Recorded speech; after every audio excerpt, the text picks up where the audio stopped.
मोरडा block Mayurbhanj जिला मोरडा block पूर्णचंद्रपुर गाँव में अच्छु यहाँ गोटे ड्रागन फ्रूट चाष होती गचर 1.5 वर्ष होते दिन है मो ना कौन कह मो ना उग्रेश्वर महंत महंत बाबू ये केत दिन है चाष कर हाँ लगे 1.5 वर्ष है हाँ से यार सीमेंट खुंट गोटे खुंट मुड़े 4टा गछ लगे तार फार्मारे 4टा कण माने कणा अच्छी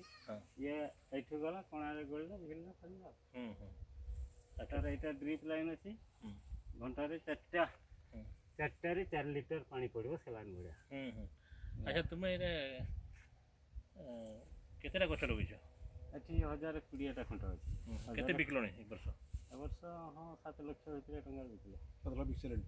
माने 1.5 वर्ष भीतर 7 लाख टका रोजगार कर सले केते खर्च हेति भीतर खर्च 25 लाख रो बेसी हेछि माने 25 लाख खर्च हेछि प्रथम वर्ष 7 लाख रोजगार हलानी ए 4 वर्ष भीतर पैसा उठी जो ना 4 वर्ष नहीं 3 वर्ष को हमर पारे जो 3 वर्ष पारे जो। अच्छा ये कोड पठौछंती एटा वर्तमान हमर बारिपदा आइ प्रथम वर्ष वेतनटी नेली केही फड़ चिन्हलेनी नेलानी वर्तमान वेतनटी रे लुक आसी एठी नैछे ना गुटे व्यापारी को सेठी ठीक करिछि से भीतर नैछि बसिंगारे बिक्री होछि बालेश्वर बिक्री होछि भद्रक होछि हां भद्रक से बाटे उठै बारिपदा भी निया आज तो सकाळे बारिपदा गुटे क्विंटाल नै हमटी चालू केते रेट जाउछि किलो केते आमे 160 लेखा व्यापारी को देछि लोकल 180 ए बब्रो हम 40 स्टोर नहीं हम 40